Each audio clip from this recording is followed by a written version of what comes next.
السلام علیکم ناظرین، میں محمد اسلم حسین سیاست کی عالمی خبروں میں آپ سب کا استقبال کرتا ہوں۔ سعودی عرب کے وزیر خارجہ شہزادہ فیصل بن فرحان کو آج اتوار کے روز اپنے ایرانی ہم منصب حسین امیر عبداللہیان کا فون آیا۔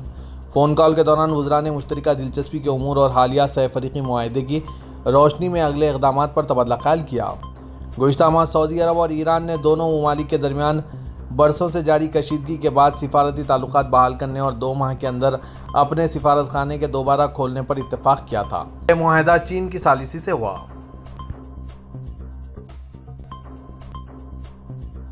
سعودی عرب کے شاہ سلمان نے آج اتوار کے روز شاہی فرمان جاری کیا۔ ان میں عبدالعزیز بن حسن البوق کی general organisation for social insurance کے نئے گورنر کے طور پر تقرری بھی شامل ہے۔ اس عہدے کے سابق ہولڈر محمد بن طلال النحاس کو ان کے عہدے سے فارغ کر دیا گیا۔ فہد بن عبد المحسن بن صالح الرشید کو وزراء کی کونسل کے جنرل سیکریٹریٹ میں مشیر مقرر کیا گیا۔ الرشید کو ریاض سٹی کے رائل کمیشن کے سی ای او کے طور پر ان کے سابقہ عہدے سے بھی ہٹا دیا گیا اور ان کی جگہ ابراہیم بن محمد بن ابراہیم سلطان کو تعینات کیا گیا۔ دریا کے گورنر شہزادہ احمد بن عبداللہ بن عبد الرحمن کو بھی ان کے عہدے سے ہٹا دیا گیا۔ سعودی وزارت حج و عمرے نے کہا ہے کہ اندرون ملک عازمین حج کی رجسٹریشن کا دوسرا مرحلہ شروع ہو چکا ہے، جس میں 5 سال پہلے حج کرنے والوں کو دوبارہ موقع فراہم کیا جائے گا۔ سابق ویب سائٹ کے مطابق رجسٹریشن کا پہلا مرحلہ صرف ان لوگوں کے لیے خاص تھا جو پہلی مرتبہ حج کرنا چاہتے تھے۔ وزارت نے کہا ہے کہ 5 سال یا اس سے پہلے حج کرنے والے سعودی شہریوں اور مقیم غیر ملکیوں کو دوبارہ حج کرنے کا موقع دیا جا رہا ہے، بشرط کہ ان کے دستاویز ذی الحجہ تک نافذ العمل ہوں، خواہش مند نے کورونا ویکسین اور انفلوئنزا ویکسین کی خوراکیں پوری کر چکا ہو، متعدی امراض سے پاک ہو۔ حج کے لیے اندراج وزارت کی ویب سائٹ پر یا نیسک ایپ کے ذریعے ممکن ہے۔ سعودی شہری بدر اسیری نے صفائی کارکنوں کو دھوپ سے بچانے کے لیے متحرک چھتری متعارف کرائی ہے۔ سابق ویب سائٹ کے مطابق شہری کی اس ایجاد کو خلیجی تعاون کونسل میں درج کر دیا گیا ہے۔ بدر اسیری نے کہا ہے کہ صفائی کارکنوں کے لیے تیار کی جا رہی چھتری وزن میں کافی ہلکی اور آسان استعمال ہے۔ چھتری کو متعدد طریقوں سے استعمال کیا جا سکتا ہے اور اسے بند بھی کیا جا سکتا ہے۔ انہوں نے کہا کہ ہم امید رکھتے ہیں کہ کمپنیاں اور ادارے اس اہم ایجاد کو اپنا لیں اور اسے وسیع پیمانے پر استعمال کیا جائے۔ متحدہ عرب امارات نے 29 سے 31 مارچ تک لندن میں منعقد ہوئے تعلیمی ٹیکنالوجی نمائش اور conference British educational training and technology show میں حصہ لیا۔ متحدہ عرب امارات کی ٹیم نے ملک کی تکنیکی پروگراموں اور اقدامات پر روشنی ڈالی، جس کا مقصد تعلیمی نظام کو فروغ دینا ہے اور جدید ترین تعلیمی ٹیکنالوجی حل کا جائزہ لیا۔ ڈاکٹر احمد بلوہل الفلاسی وزیر تعلیم نے لندن کے بیٹھ میں متحدہ عرب امارات کے وفد کی سربراہی کی، جس میں نصاب کے شعبے کے اسسٹنٹ انڈر سیکرٹری ڈاکٹر حسن المہری تعلیم کے شعبے کے سینئر حکام کے ساتھ شامل تھے۔ متحدہ عرب امارات کے پویلین میں وزارت تعلیم کے متعدد شراکت دار شامل تھے، جسے متحدہ عرب امارات university Khalifa university, university of Birmingham Dubai, Sharjah private education authority, higher colleges of technology, united education publishing, Mohammed bin Zayed award برائے بہترین استاد، Emirates airlines, Emirates I C T innovation centre اور Emirates schools establishment شامل تھے۔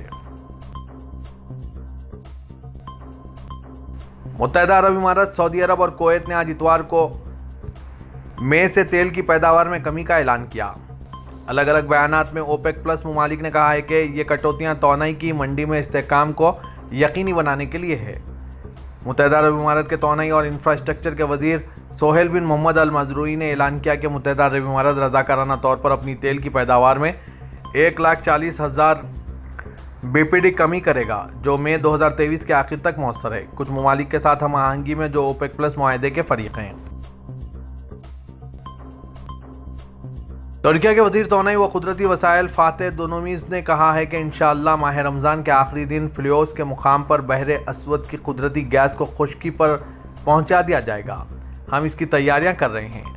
انہوں نے چندران بندرگاہ پر کام کا جائزہ لیا اور جاری کردہ بیان میں کہا ہے کہ انشاءاللہ ماہ رمضان کے آخری دن ہم بحر اسود سے نکالی گئی قدرتی گیس کے فلیوس کے مقام پر خشکی پر لے آئیں گے، ہم اس کی تیاریاں کر رہے ہیں۔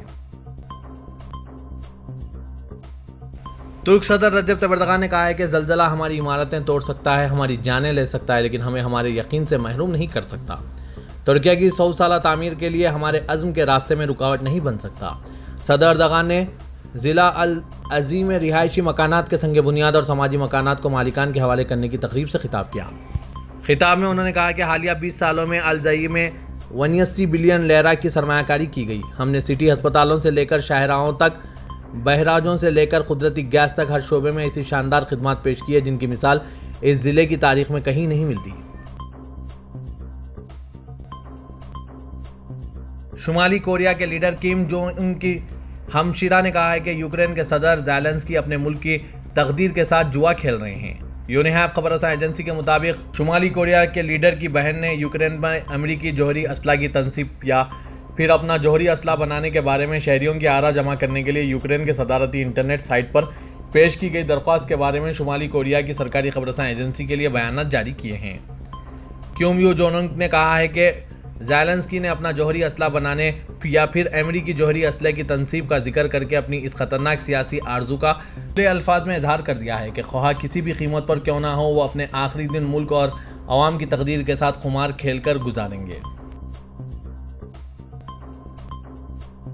اسرائیل میں عدالتی اختیارات کو محدود کرنے سے متعلق حکومتی اصلاحات کے خلاف جاری احتجاجی مظاہرے 13ویں ہفتے میں داخل ہو گئے ہیں۔ وزیراعظم نتن یاہو کی طرف سے التوا کے اعلان کے باوجود حکومت کی متنازع عدالتی اصلاحات کے خلاف تل ابیب سمیت مغربی القدس، حیفا، رعنان اور نیتانیہ جیسے شہروں کے احتجاجی مظاہروں میں ہزاروں مظاہرین نے شرکت کی۔